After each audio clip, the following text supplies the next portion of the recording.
C'est parti, aujourd'hui nous sommes sur l'épisode 6 de Je prépare un half marathon des sables sans coach. Nous sommes donc à moins 7 semaines du départ et je vais vous expliquer ce que j'ai fait durant toute cette semaine dans ma préparation. Donc le week-end dernier, j'ai eu donc la Paoline, c'est une course de 70 km et j'ai dû adapter ma semaine suivante parce que c'était important en fait d'avoir des jours de récup, des jours de repos pour pouvoir réattaquer les entraînements. En sachant que l'autre problématique, si je peux dire ça comme ça, c'est que samedi, là, qui vient de passer, eh bien, qu'est-ce que j'ai eu? Une autre course. C'était un 19 km en trail pour le Puy du Fou. Il y avait à peu près 300 dénivelés et c'était une collaboration avec le Puy du Fou. Donc voilà, j'avais envie de faire quelque chose qui soit quand même cool pour moi et mon entraînement et pas simplement du plaisir, même si c'était le but, mais j'avais quand même aussi envie de faire quelque chose qui soit quand même assez cool pour moi.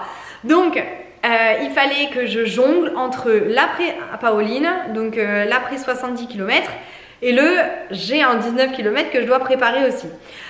Donc c'était assez compliqué de gérer cette semaine. Le dimanche après la Paoline, ça a été full repos. Le lundi après la Paoline, ça a été full repos. Le mardi après la Paoline, j'ai fait 45 minutes d'elliptique. Le mercredi après la Paoline, j'ai fait 1 heure d'elliptique. Le jeudi après la Paoline, j'ai fait 2 fois de la course à pied sur mon tapis. J'ai fait une fois 4 km et une fois 3 km à peu près. J'ai vraiment voilà, fait doucement mais sûrement pour me remettre dedans, etc. à faible allure. Le vendredi, avant la course de 19 km, j'ai fait 5 km au Puy du Fou. Je suis partie courir le soir. J'avais en fait une séance qui était donc de courir 20 minutes à une allure de 6,50 je crois, quelque chose comme ça. Et ensuite de faire 6 accélérations pendant 15 secondes. Ou 4 accélérations pendant 15 secondes, c'est ça.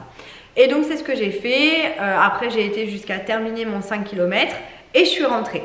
Le lendemain, j'ai fait donc mon 19 km avec donc le Puy du Fou. J'ai fait mes 19 km. Alors c'était assez compliqué, je vous l'avoue, puisqu'on n'a pas eu du tout d'informations sur le parcours. Et comme je vous l'ai expliqué dans l'épisode précédent, en fait c'est assez compliqué quand on fait une course à pied et que l'on n'a aucune indication sur le parcours. Et là, ça a été vraiment l'image même et l'exemple même de la complication. J'explique. Déjà, si on veut juste faire une course plaisir, bon, ça va, on court et puis on se fracasse pas les jambes de toute façon puisqu'on cherche pas à aller plus vite. Cependant, si on essaye de faire soit un temps ou qu'on essaye de, voilà, de se dire je le fais et je veux être quand même assez contente de moi, eh bien il faut connaître un peu le parcours. Et j'explique pourquoi. Parce que en fait, et là ça a été toute cette complication sur le trail, c'est ce qui a fait où je suis un peu deg quand même de mon temps parce que en fait comme je n'avais aucune connaissance du parcours, mais au moment où je voulais accélérer, en fait il y avait des côtes.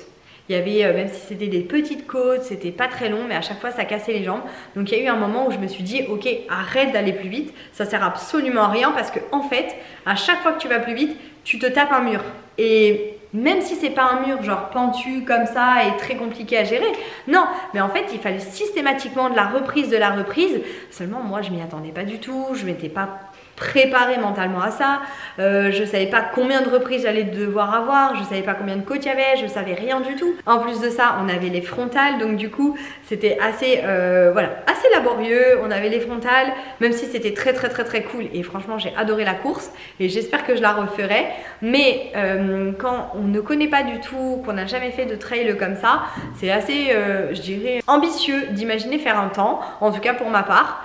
Donc c'était encore une fois une très bonne expérience parce que le half marathon des sables, je ne sais pas à quelle heure va commencer l'épreuve des 60 km et ça se trouve je vais devoir finir dans la nuit, je ne sais pas. Donc je me dis très bonne expérience d'avoir fait ça comme ça, mais en tout cas d'être avec les frontales, d'être dans des chemins, donc d'avoir beaucoup de poussière, je toussais beaucoup, c'était d'avoir sans cesse des bosses où il me fallait énormément de reprises. Voilà, c'est là où je me dis ok, c'est quand même très bien d'avoir un peu une visualisation du parcours. Même si on n'a pas le parcours écrit sur le poignet ou entré dans la montre, c'est pas le souci, mais au moins d'avoir un peu visualisé le parcours, c'est vrai que c'est quand même très intéressant et très important. Au moins la Paoline, j'avais bien pu voilà, regardé comment ça allait se passer. Je l'avais fait par section et ça avait été beaucoup plus facile et plus digeste pour moi. Donc là voilà, en tout cas je l'ai fait. J'ai fait donc 19 km, 300 dénivelés, de nuit avec la frontale et en tous sens, ça peut... je l'ai fait en 1h38 je crois. Je crois que c'est ça. Donc voilà, je suis assez contente quand même de mon classement, même si le classement finalement c'est pas du tout ce qui est représentatif. On peut être première, mais si on bat pas nos propres records et que juste on est première parce que les autres elles ont pas du tout le même niveau, c'est pas ce qui est avantageux. Mais pour le coup j'étais 27e sur 650, c'est la première fois avec la Pauline que je suis pas juste à la moitié. Habituellement par exemple quand il y a 600 participations, je vais être peut-être 280, 270, je suis toujours dans la moitié le plus proche des meilleurs temps, mais je reste dans la moyenne. Et là c'est la première fois où je fais une course et je suis dans un top 30 sur 650 quoi, c'est juste énorme. Donc voilà, après j'ai déjà fait d'autres courses où c'était pas mal, comme la course là sur Ariles où c'était un city trail, ou la Pauline où j'étais deuxième, mais on était très peu de participation et très peu de participants, donc bon voilà. Mais du coup c'est toujours des petites choses comme ça qui sont plaisantes parce que il faut quand même se rappeler que je n'ai pas de coach et j'ai commencé les séances de course à pied dans un but de m'améliorer en allure, en endurance, etc. qu'au mois de janvier 2023. Donc bon, je me dis, ça va quand même. Mais voilà, disons que c'est plutôt le côté optimiste qui aime bien voilà, voir le bon côté des choses.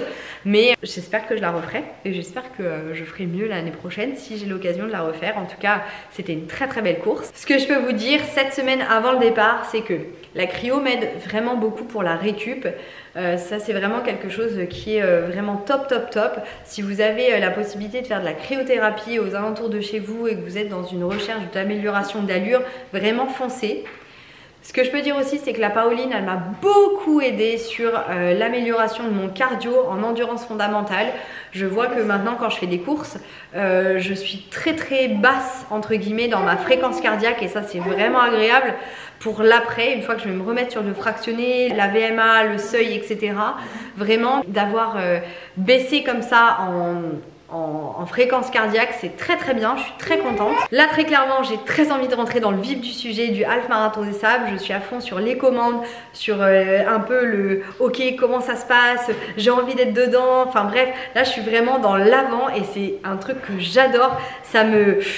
Voilà, je suis pleine d'envie, pleine de motivation, pleine de détermination, de kiff, de ok là j'ai envie qu'on parle de ça, j'ai limite envie de parler qu'à des sportifs pour pouvoir être à fond dans ça. Je sais que voilà, dans mes amis très proches, elles sont pas du tout dans le sport, ou très peu, et du coup je me tourne plus vers des copines ou des proches qui sont très sportives parce que j'ai envie de parler de ça, j'ai envie d'être de saouler avec ma course.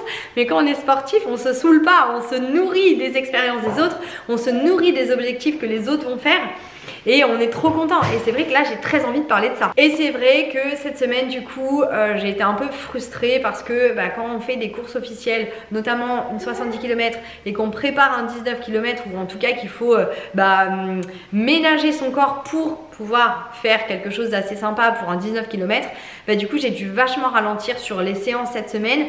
Et c'est vrai que j'ai encore pas l'habitude et c'est encore assez compliqué pour moi de me dire ok, je ne fais rien, tranquille, la récup c'est bien. Non, moi ça me gave de faire de la récup, donc je le fais parce qu'il le faut, mais en réalité, je suis à l'intérieur de moi, genre ça bouillonne et je me dis mais quand est-ce que je vais pouvoir aller courir? Donc bref, voilà un petit peu les états d'âme que j'ai eu cette semaine. Mais en tout cas, voilà, encore une très bonne semaine de passé, je suis très contente. Et puis vivement la prochaine, où là... je vais rentrer dans le vif du sujet. Voilà ce que je peux vous dire. Je vous fais des bisous et je vous dis à très vite pour la prochaine vidéo.